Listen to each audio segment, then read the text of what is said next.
بەڕێزان بەردەوامین گفتوگۆکەین لەبارەی ڕەوشی چاکسازیەکان لە هەرێمی کوردستان. کۆمەڵێک پرسیاری تایبەت بە چاکسازیەکان و بەندکراوان و بە زیندانیەکانی هەرێم گفتوگوێن بابەتاکەین لەگەڵ زۆر بەڕێز کاک ئیحسان عەبدوڕەحمان بەڕێوەبەری گشتی چاکسازیەکانی هەرێم. کاک ئیحسان سڵاو لێبێ. ئەم کاتان باش ڕێزم بۆ بینەران و بیسەرانی کەناڵی کورسانی ئازیز. زۆر سپاس بەخێراتی سەرچاو. کاک ئیحسان با لەوە دەست پێ بکەین ڕەوشی چاکسازیەکانی هەرێمی کوردستان چۆنە بە پیسستانداردەکان زیندانی تێدایە؟ ئێمە لە هەرێمی کوردستان 6 چاکسازیمانەیە لە سلێمانی هۆلێر دۆک چاکسازی گەوران و چاکسازی ژنان و مناڵان. لەم ئاماری چاکسازیەکان 5752 کەس ئەمڕۆ لەوانە بەداخەوە 1527یان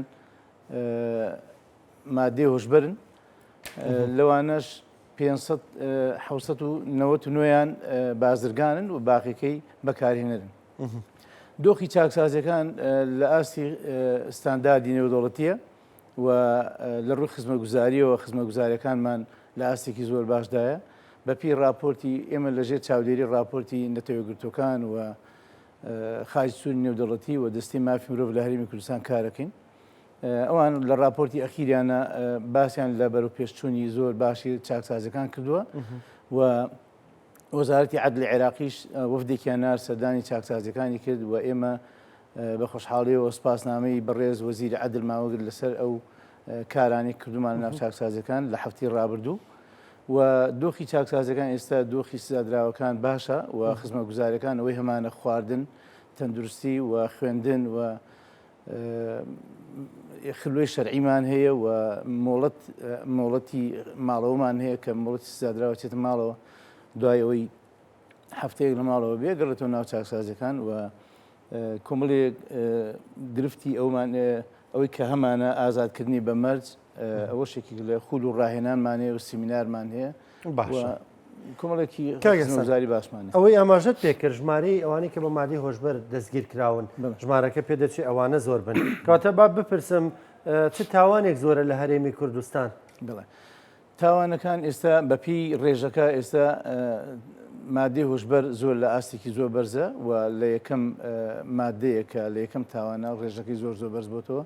بداخەوە ڕێژەکە زیاتر بەرزە بێتەوە بەهۆی ئەوەی کە ئەم کرانەوەی هەرێمی کوردستان و بەڕووی دنیای دەرەوە ئەوانە هەمووی کاریگەری خۆی هەیە و ئەمەی کە بۆتە ڕێڕەوە ئێرە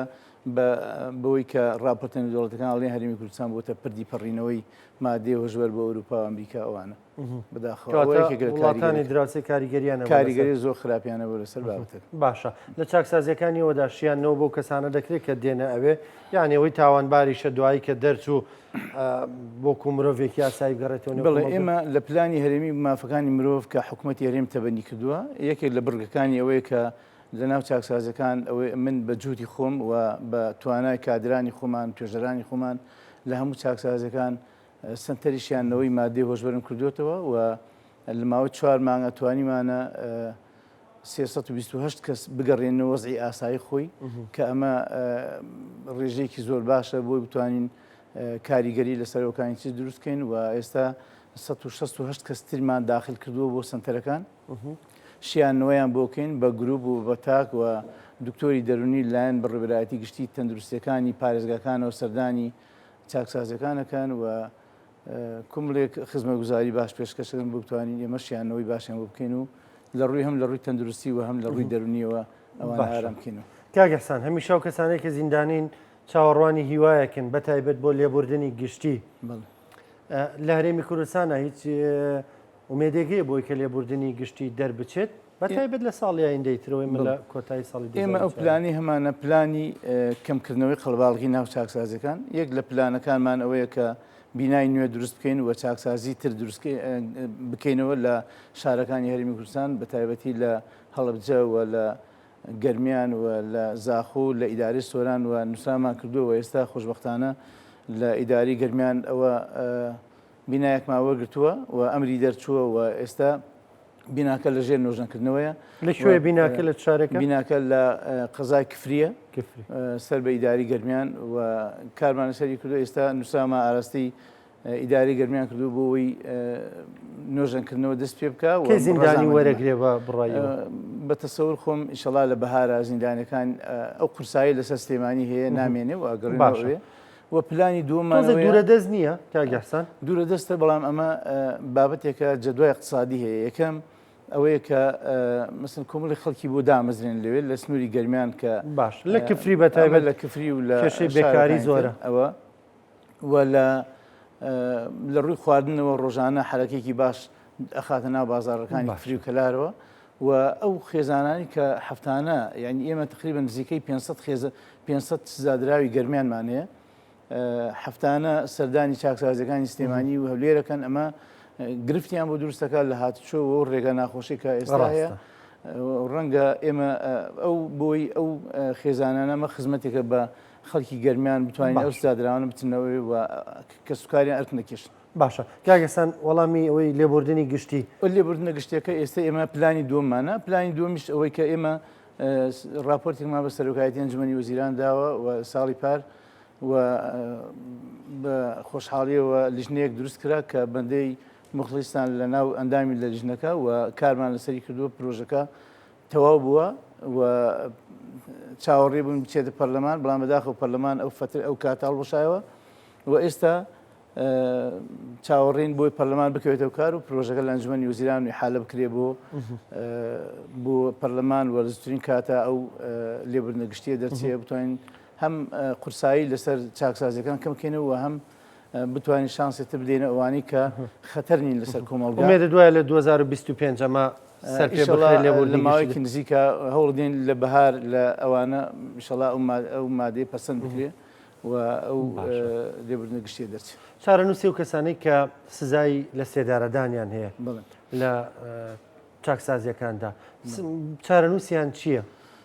لە ناو چاکسازەکان ئێمە لەو ئامارە لەو 5752 کەسە 479یان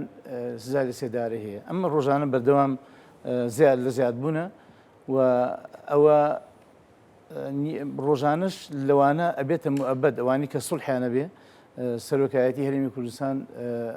مادەکانیان ئەگۆڕێ و لە ئاراستی دادگاکان ئەکرێ و مادەکان دەبێتە موعەبەد لە ئێعدام ئەوەی کە سوڵحی بێ و ئێستا ئێمە لە هەرێمی کوردستان بە هیچ قانون و قەرارێک نەوەستاوە بەڵام لە سەر ڕاو داوای ڕێکخراونی دەوڵەتەکان بەهۆی فشارەکانیانە بۆ سەرۆکایەتی هەرێمی کوردستان ئەو مادەی ڕاگیراوە کار تەنفیزکردنی کە ڕاگیراوە و ئێستا دۆخی ئەو سزادراوانش هەمان دۆخی سزادراوەکانی ناو چاکسازەکان هەموو خزمەتگوزاریەکان پێشکەش دەکرێت بەڵام خۆی لە ڕووی ئیداری و لە ڕووی هونەریەوە خزمەتگوزاریەکانیان جیاوازە و بۆتە ئەرکێ گەورە بۆ سەر ئێمە و حاڵەتێکی نەرێنی دروست کردووە لە ناو چاکسازەکان.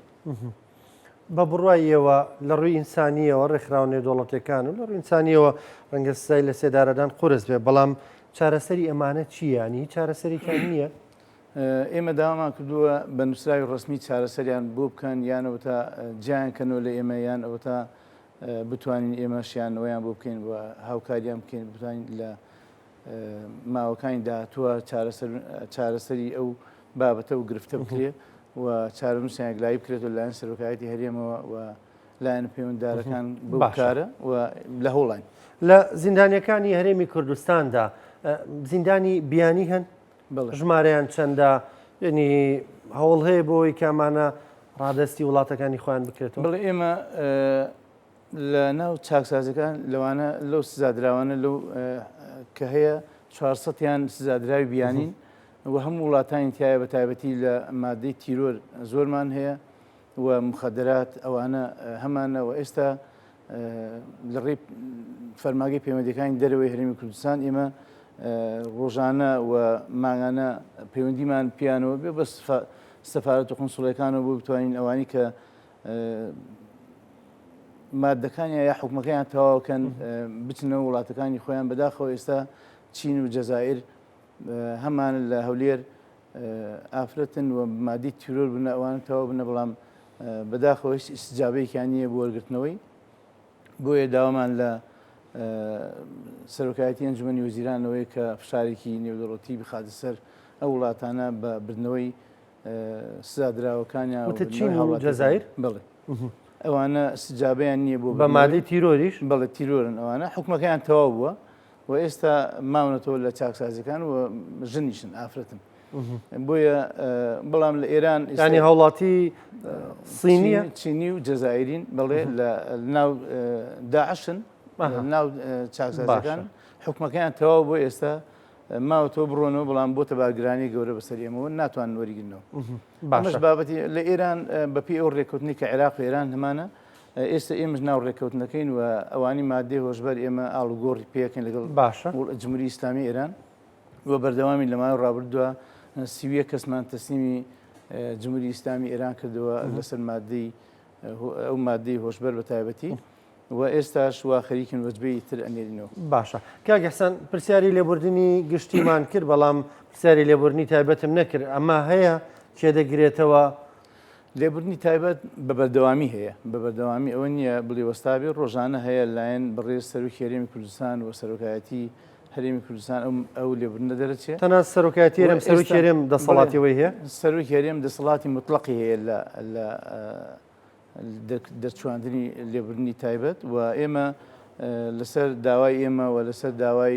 دەستی مافی مرۆڤ هەرێمی کوردستان ئەوانیش راپۆرتێکماندایە سەرۆکایەتی هەرێم بۆ ئەوانی کە نەخۆشن هەمانە نەخۆشی سەرەتانی هەیە و هەمانە جەڵتەی هەیە هەمانە شەر دماغی ئەوانە دۆخیان وەزعیان خراپە ینی وەزعیان زۆر خراپ بۆیە بەپێ ئەو راپۆرتەی سەر لیژنەیەکی تایبەت دروست بووە و کارمان لەسەر کردووە ئەوانە ئێستا بە لێبوردنی تایبەت کەوتون و پێش هەڵبژاردنەکە 25 کەسمان ئازاد کرد و ئێستا چاوەڕێی وەجبەی دومی ئازاد کرد. باشە کاک حەسەن حکوومەت هەڵی داوە سنتەریشیانەوە لە دەرەوەی چاکسازیەکان دروستکەمانە کاریگەریان هەیە؟ بەڵێ ئێمە تا ئێستا حکوومەت یاریمی کوردستان بەداخەوە پلانی ئەو تۆی نەبووە کە بتوانێت لە دەرەوە سنتەریشیانەوە دروستکە بۆیە ئێمە بەپی یاسای ژمارەیەکی ساڵی 2020 مادە هۆشبەرەکان لە پەرلەمانی کوردستان کە دەرچووە حکوومەتی هەرێمی کوردستانی ئیلزام کردووە وەزارەتی کار و وەزارەتی تەندروستی کە سنتەریشیانەوە و سنتەری چارەسەری دروستکن بەداخەوە تا ئێستا هەنگاوەکان زۆر خاوەڕۆن بۆیە کاریگەری ئەوە لەسەر خەڵکەکان و لەسەر هاوڵاتیانی کۆمەلگای کوردی ئێستا زۆرە و کاریگەرێکی زۆر خراپی کردو بۆیە ڕێژەکە لە بەرزبوونەوەیە باشە ئەمانەوە دەبێ وەک نەخۆش تێرکردن نەک وەک ئەوانی کە ئیخۆن نەک وەک تاوانبار و ئێستا ئێمە کارمان لەسەرەوە کردو ئێستا لە شەقڵاوە خەریکین وەک وەزارەتی کار وەک خۆمان ئەوەی کە تایبەتە بە چاکسازەکان لە سنتەر لە دەرەوەی چاکسازەکان دروستکەین و ناو چاکسازەکانیش سنتەریشیانەوەمان دروست کردووە کاریگەری زۆر باشیە بوو. باشە کاک حەسەنەوە بە تایبەت ئەوانەی مادەی هۆشبەر بازرگانەکان و ئەوانەی بەکاریشی دێنن لێک جێگادان پێکەوە ئێمە بازرگانی مادەی هۆشبەرن لە چاکسازیەکانە لەگەڵ ئەوانی تردا پێکەوەن بڵێ نە ئێستا ئێمە لە هەموو چاکسازیەکان و هەموو مادەکانمان تەسنیف کردووە پۆلێنمان کردوون هەر یەکی مادەی خۆی و هەر قاعەیەک تایبەتە بە مادەیەک و تەنانەت لەناو ئەوانی کە بە مادەی هۆشبەر سزادراون ئێستا ئێمە بازرگان و ئەوانی بەکارهێنن ئەوانشمان جیا کردوتە لە یەکتری هیچ کامیان پەیوەندیان بە یەکتریەوە نییە و تێکەڵ نابن و تەنانەت لە کاتی خزمەتگوزاریەکان بەجیا چنە دەرەوە بەجا دێنەوە هیچ پەیوەندیان بە یەکتریەوە نییە. کاک حەسەن ماوەیە کە بە شارەسەت ڕووخا کۆتایی پێهات زیندانەکانی بە شارەسەت زۆر بوو بە جێگەی سرنجی جیهان میدیا جیهانیەکان هاوڵاتیان بەگشتی زیندانی سیدنایانی دەنگدانوەیەکی گەوری جیهانی هەبوو لێرە و لێ لە تۆڕە کۆمەڵاتیەکان زۆر زار خەڵک دەیوت جا لە هەرێمی کوردستانیش زیندانی ئەو هامان هەیە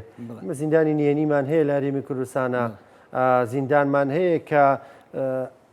ئازاری زیندانیەکان بدرێ مامەڵی خراپیان لەگەڵدا بکرێ. بڵێ ئێمە ئەوەی کە تایبەتە بە چاکسازەکان لە دوای ئەوەی لە دادگاکان